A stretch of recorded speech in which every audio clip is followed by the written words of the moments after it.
اور متعلقہ رولز کو سامنے رکھتے ہوئے یہ کہا کہ سنی اتحاد کونسل ایک ایسی سیاسی جماعت ہے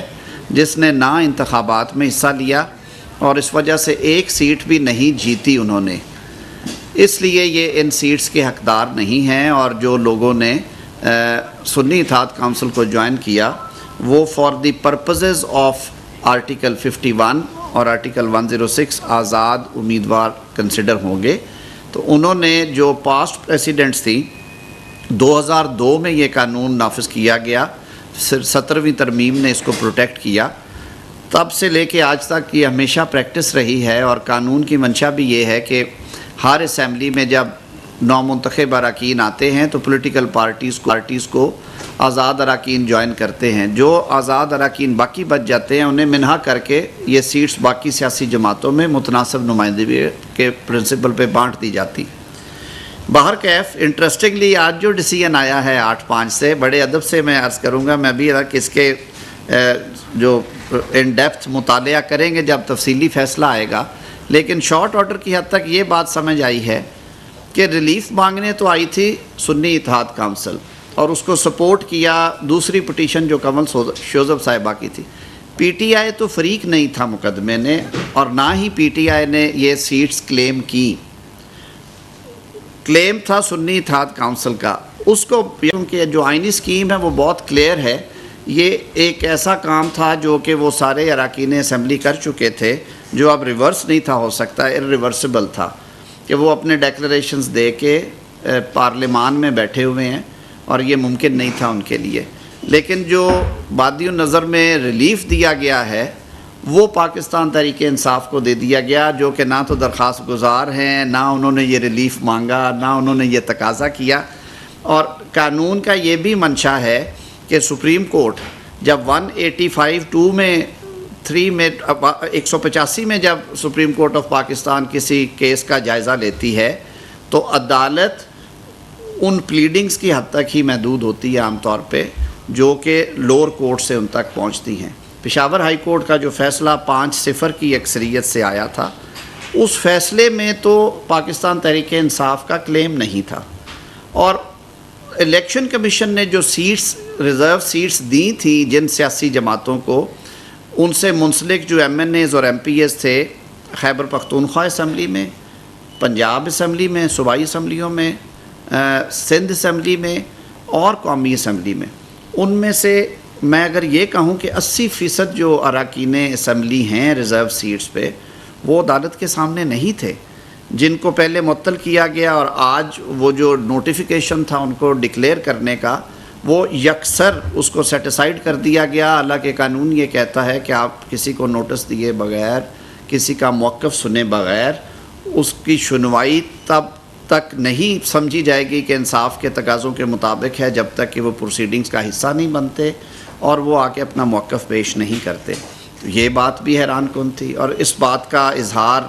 جو نوٹ دیا ہے جسٹس یحییٰ آفریدی صاحب نے، انہوں نے کیا کہ کیونکہ جو ایم پی ایز اور ایم این ایز منتخب ہو چکے ہیں، خواتین اور اقلیتی اراکین، وہ ہمارے سامنے نہیں ہے ان کی اکثریت، تو الیکشن کمیشن انہیں سنے اثر نو، اور وہ اپنے فیصلے پہ اگر نظر ثانی کرنا چاہے تو وہ کر لے۔ ایک اور انٹرسٹنگ چیز جو دیکھی گئی ہے وہ یہ ہے کہ پی ٹی آئی کے خود ہی یہ اخذ کیا گیا ہے کہ 80 کے قریب اراکین ہیں جو کہ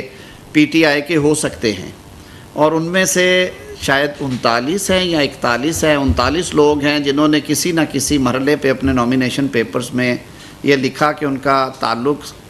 پاکستان تحریک انصاف سے ہے، ایک ایسی جماعت سے جس نے الیکشن ایکٹ 215 کے تحت اپنے انتخابات نہ کروا کے اپنا نشان جو ہے وہ حاصل نہ کر سکی، اس کی گورننگ باڈی ہی نہیں تھی،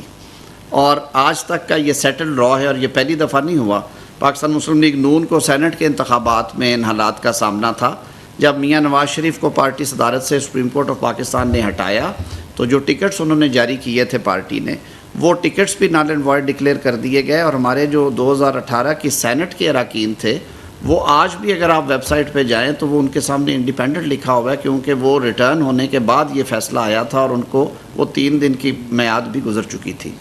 تو ہسٹری میں جاتے ہوئے تکلیف دہ بات یہ ہے میرے لیے بطور ایک قانون کے اور آئین کے طالب علم کے کہ اپیرنٹلی یہ لگتا ہے کہ آئین کے آرٹیکل 51 اور آرٹیکل 106 کی تشریح ہونے کی بجائے محسوس یہ ہوتا ہے کہ جیسے انہیں ری رائٹ کر دیا گیا ہے، سر نو تحریر کیا گیا ہے، کیونکہ اس میں تو ذکر ہے کہ وہ پولیٹیکل پارٹی جو الیکشن میں مکمل طور پہ حصہ لیتی ہے، یہ سب لوگوں کو معلوم ہے کہ ان لوگوں نے اپنے اپنے نشان لیے، اور ان میں سے بہت ساروں کے نامینیشن فارمز جو ہیں ان کے ساتھ کوئی ٹکٹ، کوئی سرٹیفکیٹ نہیں تھا لگا ہوا، وہ شاید چند لوگوں کا تھا، لیکن باقی نے کسی نے یہ زحمت گوارا نہیں کی، انہوں نے اپنی چوائس سے یہ نشان لیے۔ پھر جیتنے کے بعد انہوں نے الیکشن کمیشن میں یا انہوں نے پشاور ہائی کورٹ میں اور یا ان پروسیڈنگز میں سپریم کورٹ کے سامنے ان 80 اراکین نے نہ وہ خود پیش ہوئے، نہ انہوں نے بیانات حلفی جمع کروائے کہ ہمارا تعلق پاکستان تحریک انصاف سے ہے، ہمارے ساتھ زیادتی ہوئی ہے، ہمیں پاکستان تحریک انصاف کا ہی کنسیڈر کیا جائے اور اس کی بیسس پہ ہمیں مخصوص نشستیں الاٹ کی جائیں۔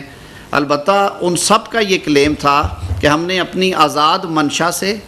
بلا رغبت اور کسی خوف کے سنی اتحاد کونسل کو جوائن کیا ہے، اور ہماری سیاسی جماعت آج سے سنی اتحاد کونسل ہوگی، اور جو درخواستیں انہوں نے قومی اسمبلی میں یا صوبائی اسمبلیوں میں گزاری متعلقہ اسپیکر صاحبان کو انہوں نے لکھ کے دیا، اور الیکشن کمیشن میں ان کی ایفیڈیوٹس گئے ہوئے ہیں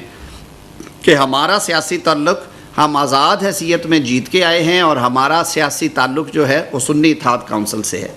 ایک اور جو انٹرسٹنگ چیز مقدمے کے دوران سامنے آئی تھی، اور شاید اسی وجہ سے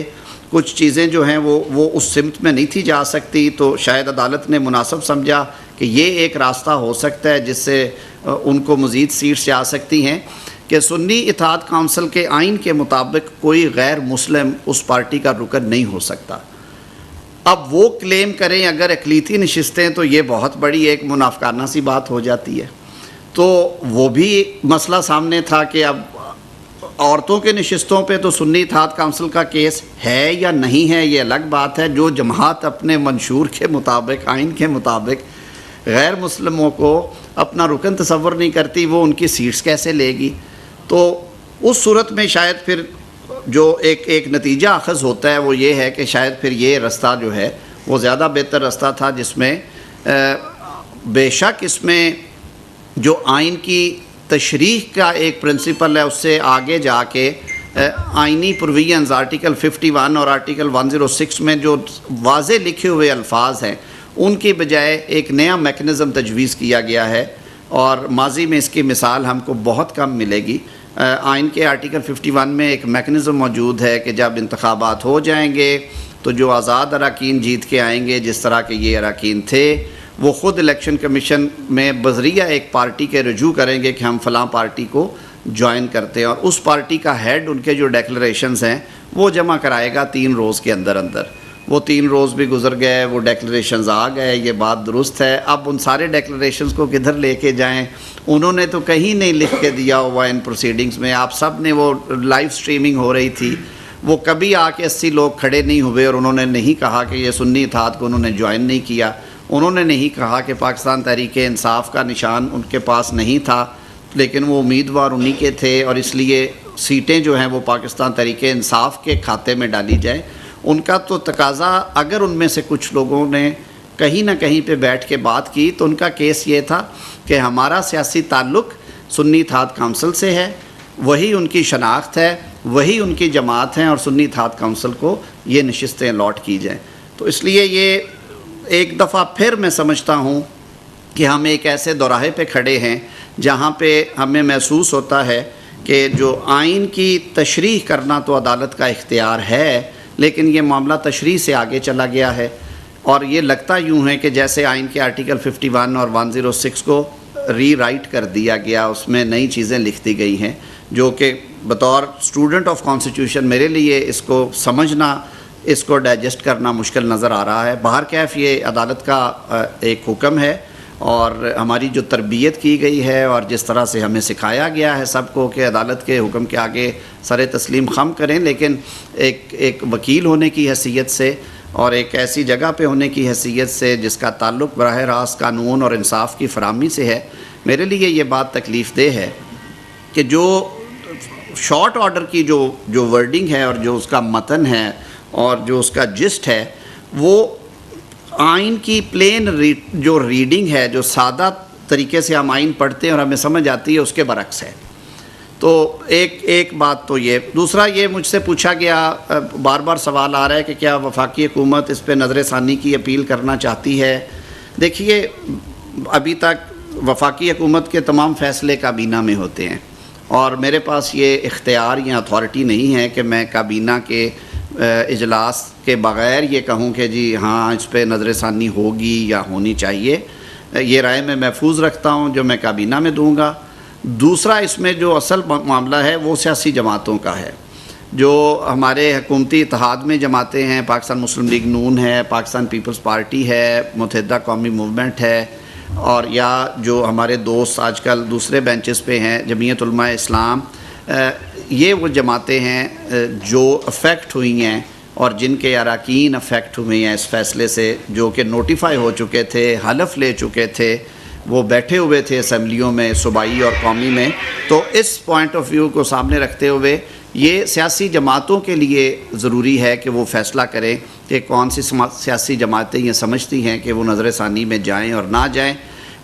آئینی اور قانونی سوالات اس میں یقیناً ایسے ہیں کہ وہ کون سی جورسڈکشن ایکسرسائز کی گئی ہے. ابھی تک میں یہ بھی سمجھنے سے قاصر ہوں کہ 185 میں تو اس طرح کی پریسیڈنٹس نہیں ملتی، 184 میں بھی کم ہیں. اب 184 کے علاوہ 187 ایک رہ جاتی ہے، لیکن اس میں بھی ہماری عدالت عظمیٰ نے خود ہمیں کہا کہ وہ اس طرح کے حالات میں 187 بھی ایکسرسائز نہیں کی جاتی. اس کے لیے جو اوریجنل لسٹ ہے وہ اس حوالے سے اس کے کچھ پیرامیٹرز طے کیے گئے ہیں. تو باقی تفصیلی فیصلہ آنے تک میں سمجھتا ہوں کہ میں مزید اس پہ جو اپنی رائے دینا چاہوں گا یا دے سکتا ہوں، وہ بطور وکیل کے یا قانون اور آئین کے طالب علم کے، وہ میں اپنا حق ضرور محفوظ رکھوں گا. میرے اپنے ذاتی خیال میں اس فیصلے کی وجہ سے بہت ساری جو کنفیوژنز اور سوالات ہیں انہوں نے جنم لیا ہے، اور جو قانون کو سمجھنے اور پڑھنے والے لوگ ہیں وہ اس پہ کمنٹ کرتے رہیں گے، اور ایک ایسی صورتحال پیدا ہو گئی ہے جو فی الحال اگر آپ بادی النظر میں بات کریں تو اس میں کلیئرٹی نہیں ہے. میرے نزدیک جو سمپل ڈیسیژن ہے جو جسٹس امین الدین صاحب نے اناؤنس کیا، اور انہوں نے یہ درخواستیں ڈسمس کی، اور انہوں نے کہا کہ سنی اتحاد کونسل انٹائٹلڈ نہیں ہے، وہی بات جسٹس یحییٰ افریدی صاحب نے کی، اور انہوں نے آخر میں یہ کہہ دیا ڈسمس کرتے ہوئے، انہوں نے کہا کہ الیکشن کمیشن اسے دیکھ سکتا ہے دوبارہ کھول کے کہ اس میں سے کیا ہو سکتا ہے. باہر کیف ڈیسیژنز بہتر اچھے فیصلے وہی ہوتے ہیں جن پہ لب کشائی نہ ہو، جو عام فہم سمجھ میں بھی آتے ہوں. اس میں کچھ قانونی اور آئینی موشگافیاں اس طرح کی انوالو ہو گئی ہیں کہ یہ زیر بحث رہے گا، اس پہ لوگ اپنی رائے دیتے رہیں گے. جو آئین اور قانون کے تحت جو ہمارا تنقید کا حق ہے وہ بھی ہم ایکسرسائز کرتے رہیں گے. جو قانونی چارہ جوئی ہے وہ سیاسی جماعتیں اپنی اپنی جو ان کی مجلس عاملہ ہے اس میں بیٹھ کے اس کا فیصلہ کریں گی. ایک منٹ نیچرلی آپ نے ایک لفظ استعمال کیا ڈائجسٹ. آپ بہت بڑے وکیل ہیں اور بڑے دھیمے لہجے میں ایز اے لا منسٹر بات کرتے ہیں، آپ 24 ویکس ہیں. تو کل جو آصف زرداری صاحب نے کسی طرح یہ بات کی کہ پی ایم ایل سے حکومت نہیں چل پا، آج اس طرح کا ڈسیژن آیا ہے، تو بطور لا منسٹر اور بطور وکیل کہیں موجودہ حکومت کے خلاف کچھ سازش نہیں ہے؟ دیکھیں، میں اس کانسٹیٹیوشنل ایشو کو پالیٹکس سے مکس اپ نہیں کروں گا. حکومت کو تو کوئی چیلنج نہیں ہے کیونکہ 209 یا 208 اراکین کی اکثریت جو ہے وہ آج بھی حکومت کو سپورٹ کر رہی ہے. اور آپ نے بجٹ اجلاس میں بھی دیکھا کہ بڑی بھرپور اکثریت تھی حکومتی بینچوں کے اوپر جنہوں نے بجٹ پاس کرتے ہوئے اپنی رائے کا اظہار کیا اور منی بل پاس کیا.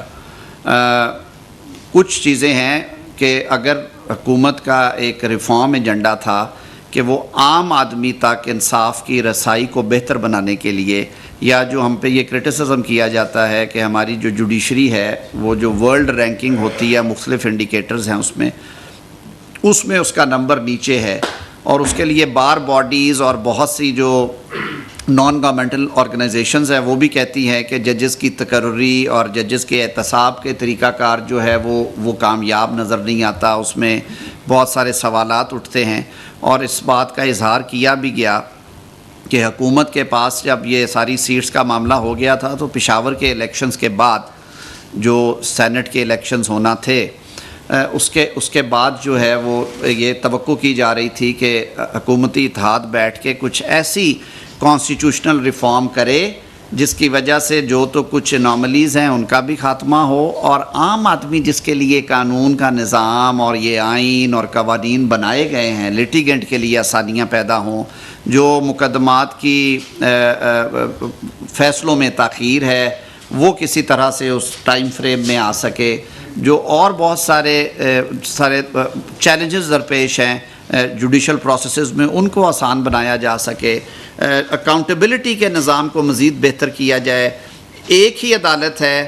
اس میں ایک ہی کوریڈور میں ایک جج صاحب بیٹھے ہوئے ہیں اعلیٰ عدالت میں، جو روز 30 سے 40 مقدمات کا فیصلہ کر کے اٹھتے ہیں۔ اس کے ساتھ والے کمرہ عدالت میں ایک جج صاحب بیٹھے ہیں جن کی طبیعت میں نزاکت زیادہ ہے، اور وہ 2 سے 3 یا 4 مقدمات کا فیصلہ روز کرتے ہیں۔ تو کیا یہ تضاد نہیں ہے؟ کیا اس پہ بھی احتساب نہیں ہونا چاہیے کہ وہ کیا ایسے عوامل ہیں کہ ایک جج صاحب اسی کمرہ عدالت، اسی جیسے کمرہ عدالت، اسی کوریڈور میں بیٹھ کے روز 35-40 لوگوں کو انصاف فراہم کرتے ہیں، اور ان کی وہ جو جان اٹکی ہوتی ہے 10-10 سال 8-8 سال سے وہ کسی فیصلے پہ پہنچ جاتے ہیں، اور دوسری عدالت میں تاریخ پہ تاریخ پڑ رہی ہے، اور ہمارا آئین اور نظام کہتا ہے کہ جی نہیں، ان کو پوچھا نہیں جا سکتا، ان کو ریموو نہیں کیا جا سکتا۔ شاید یہ مس کنڈکٹ نہیں ہے، میرے نزدیک یہ مس کنڈکٹ ہے، اور اس پہ بالکل اس پہ ایسی قانون سازی ہونی چاہیے کہ اگر آپ ٹیکس پیئر سے آپ کو مراد دی جا رہی ہیں تو آپ کا یہ بھی فرض ہے کہ عام آدمی جس کے لیے یہ سارا نظام کھڑا کیا گیا، لیکن انفارچونیٹلی ہم اس کام کو بھول کے زیادہ انرجی جو ہے پولیٹیکل پارٹیز کی، مختلف سیگمنٹس کی عدالتوں میں لگ رہی ہے، اور عدالتوں کو الجھا کے رکھ دیا گیا ہے سیاسی مقدمات میں، اور کئی ڈیسیجنز کے حوالے سے بھی مجھے یہ تکلیف ہوتی ہے کہ شاید جو ڈیسیجنز ہیں وہ کانسٹیٹیوشنل اور لیگل کنسیڈریشن سے زیادہ پولیٹیکل کنسیڈریشنز پہ آ رہے ہیں، اور موجودہ ڈیسیجن بھی ایک اسی طرح کا ڈیسیجن ہے جس میں مجھے اسپیکنگ فار مائی سیلف مجھے یہ محسوس ہوتا ہے کہ آئین تو بہت سادہ لفظوں میں لکھا گیا ہے، دونوں پروویژنز میں نے بارہا پڑھی ہیں، یہ میٹر میں نے ایک دفعہ آرگیو بھی کیا تھا، لیکن جو فیصلہ دیتے ہوئے جو اکثریتی رائے ہے ان کی جو کنسیڈریشن ہے وہ شاید سیاسی ماحول کے حوالے سے زیادہ ہیں، اور جو سوشل میڈیا پہ ڈیبیٹس چل رہی ہیں یا ٹیلی سکرینز کے اوپر جو چل رہا ہے ان کو سامنے رکھ کے، حالانکہ جو ہمیں پڑھایا سکھایا گیا، جو ہمیں تربیت کی گئی وہ یہ تھی کہ جو ججز ہیں وہ صرف اور صرف جو پلیڈنگز ہیں ان کو سامنے رکھتے ہوئے آئین اور قانون کی منشا کے مطابق فیصلے کرتے ہیں، اور یہ جو جورسڈکشن ایکسٹینڈ کرنے کا معاملہ ہے اور وہ چیزیں لکھ دینا، وہ چیزیں حکم میں شامل کر دینا جو نہ پلیڈنگز کا حصہ ہیں نہ وہ آئین میں موجود ہیں، وہ میرے لیے ایک تکلیف دہ چیز ہے۔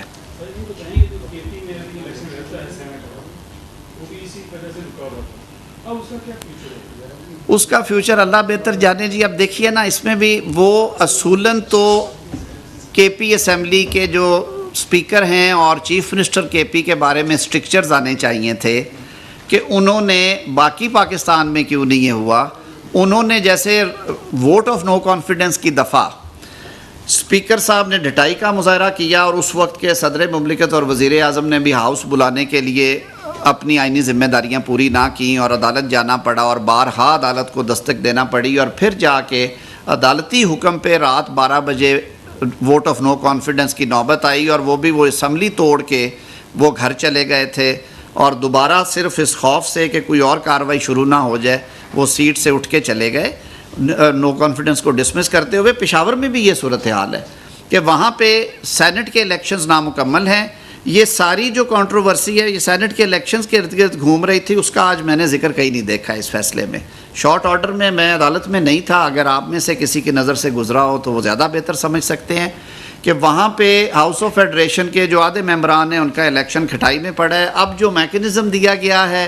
وہ نہ الیکشن ایکٹ میں موجود ہے, وہ نہ کانسٹیٹیوشن آف پاکستان میں موجود ہے. باہر کیف یہ عدالت کا حکم ہے, یہ الیکشن کمیشن دیکھے گا اور دیگر ادارے دیکھیں گے. اس کے تحت ایک نئی ٹائم لائن ہے کہ 15 دن ایک ہوں گے, پھر اس کے بعد 7 دن ہوں گے, پھر اس کے بعد پتہ نہیں اور کتنا ٹائم لگتا ہے. تو وہ معاملہ بھی گھٹائی میں پڑا ہوا نظر آتا ہے مجھے. اور انکمپلیٹ پروسیسز جو ہیں انہیں جلد از جلد کمپلیٹ ہونا چاہیے تھا اور وہ پرائورٹی ہونی چاہیے تھی. آپ نے سوال کرنا تھا. آج کے فیصلے کے نتیجے میں موجودہ جو اسمبلیاں ہیں وہاں پہ ایک پارٹی پوزیشن تبدیل کرنے کا موقع مل گیا ہے, مطلب ارکان کو پارٹی تبدیل کرنے کا موقع مل گیا ہے. تو اس فیصلے کے نتیجے میں مستقبل میں بھی ایسا ہو سکتا ہے کہ کچھ ان کے لیے راستہ کھول دیا گیا ہے کہ ہو سکتا ہے ایسا پاسبل ہے کہ لوگ ایک مرتبہ پارٹی جوائن کر کے سال بعد جیسے لے کر وہ دوبارہ اپنی پارٹی تبدیل کرنا چاہیں تو زیادہ کام. دیکھیں جو 63 آئین میں لکھی گئی اور 63A میں اس کی سزا تجویز کی گئی, وہ بھی ایک بڑا مزیدار کیس تھا. آپ سب نے اس کو دیکھا. ہم نے کہا کہ یہ ری رائٹنگ ہو گئی ہے. وہ ریڈ ان ہوا تھا جس میں کہا کہ ووٹ ڈالا تو جائے گا لیکن گنا نہیں جائے گا. اب معاملہ ذرا اس سے آگے چلا گیا ہے. اور آج کے فیصلے کو اگر سامنے رکھا جائے تو اگر کوئی مناسب توجیہ پیدا کر لی جائے تو شاید یہ دوبارہ کوئی ایسی صورت بھی ہو کہ جن لوگوں نے پولیٹیکل پارٹیز کے مینڈیٹ پہ لوگوں سے ووٹ لے رکھے ہیں, نشان کے تحت الیکشن لڑا ہے, تو کہیں یہ نہ صورتحال کل کو آ جائے کہ جی اب انہیں بھی ایک موقع دیا جائے کہ وہ دوبارہ خود سوچیں اور وہ فیصلہ کریں کہ ایک دفعہ ہم آزاد رہیں گے اور اس کے بعد کیا کریں گے. باہر کیف یہ اس طرح کا سنجیدہ چیلنج نہیں ہے. سوچنے پہ خوف ضرور آتا ہے کہ کچھ بھی ممکن ہے, لیکن جہاں تک حکومت کی سٹیبلٹی کا تعلق ہے یہ بات میں نے پہلے بھی کی ہے اور یہ بات میں دوبارہ بطور وزیر پارلیمانی امور یہ بات کرنا چاہتا ہوں کیونکہ جو پارلیمنٹ کے افیئرز ہیں وہ خود دیکھتے ہیں. میری ابھی چیف وپ سے بھی بات ہو رہی تھی. حکومتی اتحاد کے پاس بڑی واضح اکثریت موجود ہے قومی اسمبلی میں, اور ان صوبائی اسمبلیوں میں جن میں ہماری حکومتیں ہیں وہ پنجاب ہیں, بلوچستان اور سندھ کا ان فیصلوں کے ساتھ کوئی ڈائریکٹلی اس طرح سے بہت زیادہ کوئی لنک نہیں ہے کیونکہ وہاں پہ قد کا سیٹس تھیں جن کے بارے میں یہ پٹیشنز تھی. لیکن اس سارے کے باوجود پنجاب اسمبلی میں اور قومی اسمبلی میں جو پارٹی پوزیشن ہے اس میں کوئی ایسا واضح فرق نہیں آئے گا. ان گزارشات کے ساتھ میں آپ دوستوں کا بہت شکریہ ادا کرتا ہوں. جی آپ نے ٹائم دیا. کہ ابھی جیسے کہ سپریم کورٹ میں سنی اتحاد کونسل نے پٹیشن فائل کی تھی کہ ہمارے جو مخصوص ارکان ہیں وہ نشستیں ہمیں دی جائیں, لیکن فیصلہ آج یہ آیا کہ تحریک انصاف جو ہے یہ تمام مخصوص نشستیں ان کو دی جائیں. اس قانون اور آئین اس کے متعلق کیا کہتا ہے, جیسے کہ آپ نے کہا کہ ابھی تفصیلی فیصلہ ہے کہ کیا حکومت اس پہ پرسو کرے گی؟ اور دوسرا سر یہ کہ سنی اتحاد کونسل کے جو خود سربراہ احمد رضا صاحب انہوں نے خود آزاد الیکشن لڑا ہے, تو اس کے حوالے سے قانون کیا کہتا ہے؟ اور اگر چلے سپریم کورٹ نے بحال کر دیا تو بڑا دل رکھ کے حکومت تسلیم کر لے ان کو سیاسی جماعت؟ میرے منہ میں آئی بات ہے کہہ دینی چاہیے. یہ سوال گندم اور جواب چنا ہے. بہت شکریہ.